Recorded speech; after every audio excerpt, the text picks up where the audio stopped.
Greetings, Erik Bakker, the naturopath. Thanks for coming back. We're going to talk about meat and Candida. Can you eat meat on Candida cleanse? Well, it depends if you like to eat meat or not, doesn't it? Watch out again for the food police, because you're going to find the vegan police will say, meat's bad. And then you get the paleo people who say, vegan's bad. So where do you stand? It's a bit like being a Muslim or a Catholic, I suppose, isn't it? Everyone's got extreme beliefs in this business. Have you noticed? I call them the food police. It's a wonder there's not, cops running around arresting people all the time eating different foods. It's that prevalent. It's crazy. If that was the case, the jails would be full of people eating gluten all the time. Don't fall for the hype, right? Of course you can eat meat on Candida cleanse. And of course you can eat starchy foods. It depends on what you can tolerate, and it depends on what you like. I'm quite interested in the psychosocial aspects of eating too, and the emotional effects of eating. It's not just about a mechanical chomp, chomp, swallow. It's about how you feel about that food, ethically, morally. There are many reasons why people decide not to eat meat. There are many reasons why people decide to eat more, excuse me, of a vegetarian kind of diet. But the choice is ultimately yours. You can eat meat, but common sense prevails. The amount of studies I've read over the years is crazy regarding different foods and their effect on health. I just had a look at a website where it says, a Candida website, where it says that meat can produce ammonia in the body, which can increase the pH and therefore allow Candida to grow. That's called what I call junk science, okay? It's not just about Candida. Remember, it's about your human microbiome. It's about the balance in your gut of all the hundreds of types of bacteria, the hundreds of yeast species that live there, all right? The viruses that live there. All of these things make up the microbiome. When you eat a meat or a vegetable, it's not just going to create one chemical reaction, because it depends on all of the bacteria and microorganisms in your gut as a collective whole, what they do. So it's more important for me to know what foods are you eating that contribute to building up your gut health. Meat doesn't really build up your gut health. It's the vegetable fibers that have the best effect. It's the fermented and cultured foods. Make sure there's a really sensible, intelligent, smart balance of foods in your diet, including small amounts of meat. Most people eat far too much meat in their diet. The question I've always asked every patient I see, what do you like to eat? And the first thing they reply to me is, I like steak, or I like chicken, or I like eggs.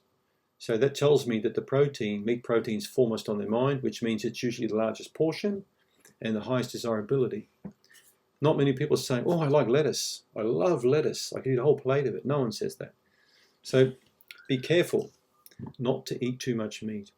It is true that red meat consumption has been linked with certain types of bacteria which push you into a higher predisposition for bowel cancer. Now, New Zealand leads the world in bowel cancer for females. We've got the highest rate of bowel cancer for women. Meat's cheap in New Zealand. Lamb's cheap. Beef's cheap. People eat way too much meat in this country. Like England, like America. People are just meat crazy. So keep your portions small.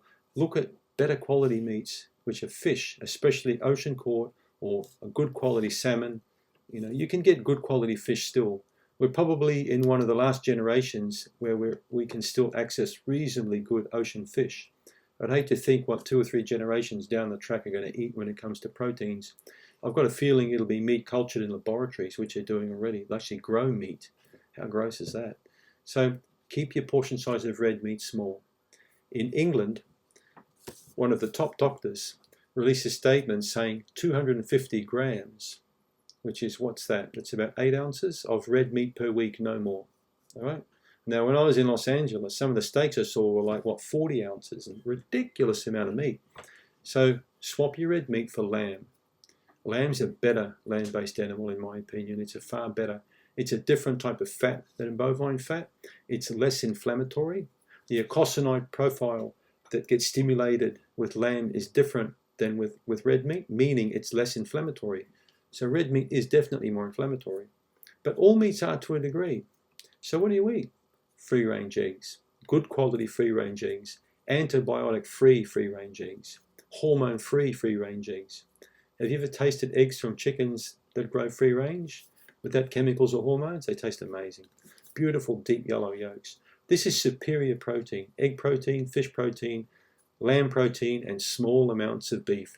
When you get beef, ensure you reduce the fat content on it and only a small amount. It's perfectly acceptable, not too much, once per week. Try and eat eggs and fish and other meat sources more regularly. And if you're a vegan, you've got plenty of choices. You've seen my videos on veganism on this channel. You know, there are lots of different things. You can eat corn, you can eat chickpeas. I endorse tofu, and a lot of people laugh at me for that, but if you get a non-GMO organic tofu, I'm perfectly happy with that. I've been eating tofu for 35 years, and I haven't grown breasts yet, or developed brain disease, or become a homosexual. So, yeah, I mean, there you have it. Pick your protein, people. Pick your defined protein that you enjoy, and then look for a couple of other proteins around that and keep your portion size small.